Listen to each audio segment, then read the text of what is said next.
ପିଲାଏ ନମ ନମ ସୁପ୍ରଭାତମ୍।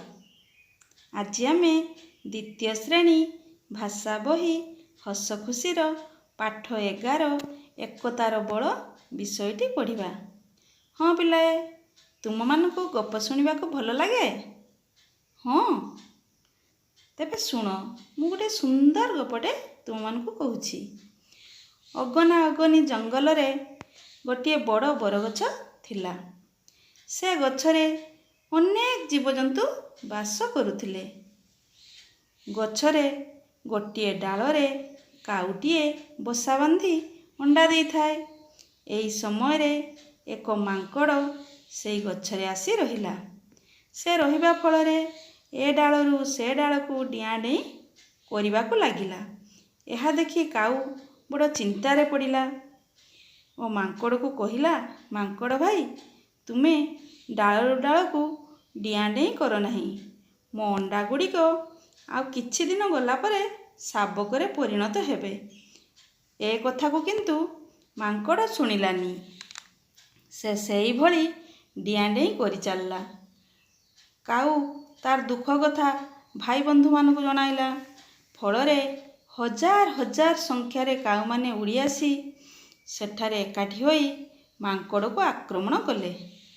ଫଳରେ ମାଙ୍କଡ଼ ଜୀବନ ଧରି ଜଙ୍ଗଲକୁ ପଳାଇଲା। କାଉ ତା ଛୁଆମାନଙ୍କୁ ଜନ୍ମ ଦେଲା। ଦେଖିଲ ପିଲେ, ମାଙ୍କଡ଼ ବଳୁଆ ହେଲେ ମଧ୍ୟ କାଉମାନଙ୍କ ଆକ୍ରମଣ ପାଇଁ ସେ ସ୍ଥାନ ଛାଡ଼ି ଚାଲିଗଲା। ହଁ ପିଲାଏ, ଏହା ହୋଇପାରିଲା କେବଳ କାଉମାନଙ୍କ ଏକତା ପାଇଁ, ନୁହଁ? ହଁ, ସେହିଭଳି ଆଜି ଆମେ ଏକ ସୁନ୍ଦର କବିତାଟିଏ ପଢ଼ିବା। ଶୁଣ। ପିମ୍ପୁଡ଼ିଙ୍କ ଦିନେ ବସିଲା ସଭା, ବିଚାରିଲେ ଆଖୁ ଚାଷ କରିବା। ଯତନେ କିଆରୀ ତିଆରି କଲେ, ବାଛି ବାଛି ଚାରା ଲଗାଇ ଦେଲେ। କିଆରୀରେ ଦେଲେ ବାଡ଼ ଘେରାଇ, ପାତି ମାଙ୍କଡ଼କୁ ଦେଲେ ଜଗାଇ। ବଢ଼ିଗଲା ଆଖୁ ହେଲା ପାକଳ, ହାତୀର ପାଟିରୁ ଗଡ଼ିଲା ଲାଳ। ଆଖୁ କିଆରୀରେ ପଶିଲା ହାତୀ, ଚମ୍ପା ଗଛ ଡାଳୁ ଡାକିଲା ପାତି। ଶୁଣିଲେ ପିମ୍ପୁଡ଼ି ଆସିଲେ ଧାଇଁ, ହାତୀ ପିମ୍ପୁଡ଼ିଙ୍କ ହେଲା ଲଢ଼େଇ। ପିମ୍ପୁଡ଼ି କାମୁଡ଼ା ସହି ନ ପାରି, ହାତୀ ପଳାଇଲା ଜୀବନ ଧରି। କିଆରୀରେ ହାତୀ ରହିଲା ନାହିଁ, ଖୁସିରେ ପିମ୍ପୁଡ଼ି ଉଠିଲେ ଗାଇ। ହାତୀ ଖାଇଯିବ ଆମ ସମ୍ପତ୍ତି, ଛାଡ଼ିଦେବୁ ଆମେ ପିମ୍ପୁଡ଼ି ଜାତି। ହଁ ପିଲାଏ, ତୁମେମାନେ ତ ପୁରା କବିତାଟି ଶୁଣିଲ। ଏବେ ଏହାର ଅର୍ଥ ଜାଣିବା।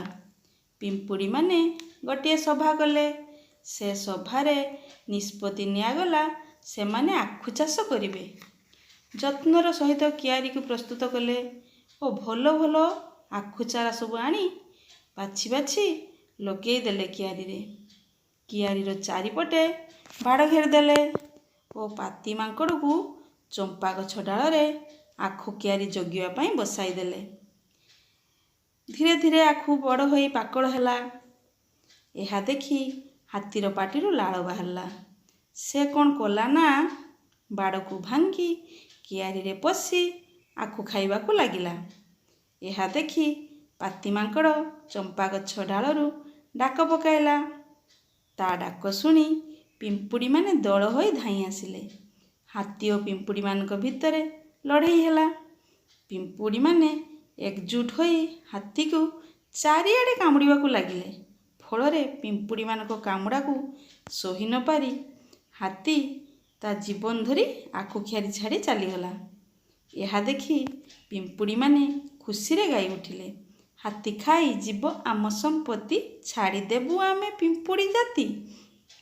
ଦେଖିଲ ପିଲାଏ, ପିମ୍ପୁଡ଼ି ଛୋଟ ହେଲେ ମଧ୍ୟ ଏକଜୁଟ ହୋଇ କାମ କରି ବିରାଟ ହାତୀକୁ ଖେଦିଦେଲେ।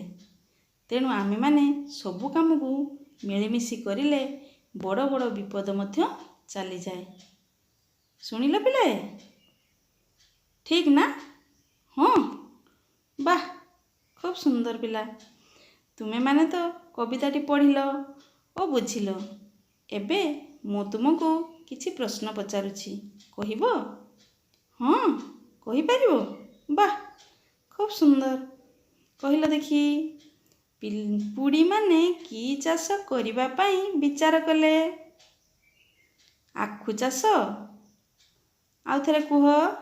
ପିମ୍ପୁଡ଼ିମାନେ କି ଚାଷ କରିବା ପାଇଁ ବିଚାର କଲେ? ପିମ୍ପୁଡ଼ିମାନେ ଆଖୁ ଚାଷ କରିବା ପାଇଁ ବିଚାର କଲେ। ବାଃ, ଖୁବ୍ ସୁନ୍ଦର। କିଏ କିଆରି ଜଗିଲା କହିଲ ପିଲେ? ପାତି ମାଙ୍କଡ଼। ବାଃ, ପୁରା ବାକ୍ୟରେ କୁହ ପିଲେ। ପାତି ମାଙ୍କଡ଼ କିଆରି ଜଗିଲା। ବାଃ। କ'ଣ ଦେଖି ହାତୀର ପାଟିରୁ ଲାଳ ଗଡ଼ିଲା? ପାକଳ ଆଖୁ ଦେଖି। ବାଃ, ଖୁବ୍ ସୁନ୍ଦର। ପାତି କେଉଁ ଗଛ ଉପରୁ ଡାକ ଦେଲା? ଚମ୍ପା ଗଛ। ପୁରା ବାକ୍ୟରେ କୁହ ପିଲେ। ପାତି ଚମ୍ପା ଗଛ ଉପରୁ ଡାକ ଦେଲା। ହଉ କହିଲ ପିଲେ, ପାତି ମାଙ୍କଡ଼ର ଡାକ ଶୁଣି ପିମ୍ପୁଡ଼ିମାନେ କ'ଣ କଲେ? ହଁ କୁହ। ପାତିର ଡାକ ଶୁଣି ପିମ୍ପୁଡ଼ିମାନେ ଏକଜୁଟ ହୋଇ ଧାଇଁ ଆସିଲେ, ନୁହଁ? ହଁ, ବାଃ। ତୁମେମାନେ ତ ଛୋଟ ଛୋଟ ପ୍ରଶ୍ନର ଖୁବ୍ ସୁନ୍ଦର ଉତ୍ତର ଦେଇଛ। ଏବେ ତୁମେମାନେ ନିଜ ନିଜ ଖାତାରେ ଆଉ କିଛି ସହଜ ପ୍ରଶ୍ନ ଓ ତାର ଉତ୍ତର କରି ରଖିବ ଓ ନିଜ ନିଜ ଭିତରେ ଛୋଟ ଛୋଟ ପ୍ରଶ୍ନ ପଚରା ପଚରି ହେବ।